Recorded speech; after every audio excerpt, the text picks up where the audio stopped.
Thanks for joining us. An Idaho man by the name of Chris Tapp officially exonerated of his wrongful conviction for the 1996 murder of Angie Dodge. This after spending 20 years in prison on charges connected to the Idaho Falls teen's death. With the help of the Idaho Innocence Project and Dodge's mother, the prosecution eventually acknowledged that DNA from the crime scene did not match Tapp's, leading to his release in 2017. Then this spring, police used genetic genealogy to identify a new suspect. Brian Dribbs of Caldwell confessed to the stabbing of Dodge on his own in 1996 after police discovered he had a match of DNA recovered from the victim's body and crime scene. Now exonerated, Tapp hopes that his experience will help prevent future wrongful convictions. Health officials have confirmed a case of hepatitis A in a Boise food worker. Officials say the employee works at St. Lawrence Gridiron in downtown Boise and worked various shifts while they were contagious.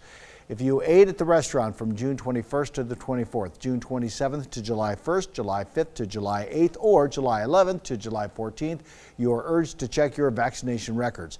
The Central District Health Department is offering a free vaccine to anyone who visited the restaurant during those time frames. The risk of transmission is low, but if you were exposed, you must get the vaccine within 2 weeks for it to work. 1, 2, 3.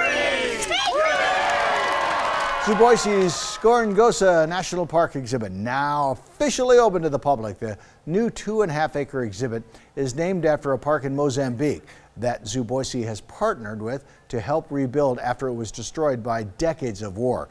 Zoo visitors can check out more than 150 animals native to Gorongosa National Park, including baboons, wild dogs, warthogs, and a Nile crocodile.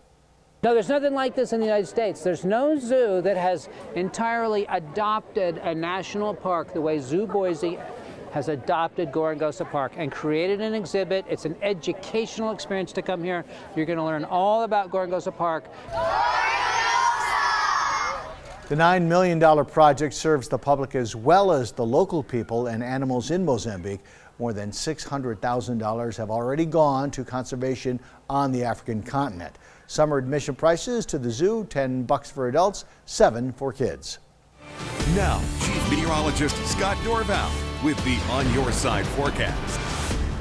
All right, we take a look at what's happening this evening, and it is a beautiful evening for mid-July. This is not bad. Upper 80s to near 90, pretty much right where it should be. Blue skies, just a few high clouds. Not expecting any storms or any damaging wind. Some breezes will pick up from time to time. That's about it. Temperature-wise for highs so far for the day, only 88 in Boise, but it did touch 92 in Mountain Home. Should be around 90, 91 for the high temperature. And mid-70s in the mountains is just about perfect. So some real pleasant weather out there. Now a little cloud cover developing in northern Adams County and just north of McCall towards Brundage Mountain. And if you're up in the higher elevations looking north, you can see it up in Idaho County. It's got some good wave clouds pushing right on overhead there. Generally speaking, though, everybody to the south, lots of sunshine. Little waves of these. This is breezy conditions. This type of cloud cover right here. That's bringing some cooler winds in. That's stopping the heat from coming in. Another couple of cool fronts will push on through, and that will keep our temperature down. The real heat is in the center part of the country with an excessive heat warning and heat advisories, and you see all of that heat there right now, but notice the change in the 8 to 14 day outlook. Cooler than normal in the center of the country, and it flip-flops. We'll get it here in the west, so the heat will be building back in right here into the northwest. So what's our forecast look like? You see it. We drop our temperature a couple of degrees now, down to 84 on Friday for a couple of days. The weekend looks nice, although getting hot by Sunday, and then scorching weather comes in as we begin next week with temperatures topping 100. That's your latest update. More updates coming right here later tonight.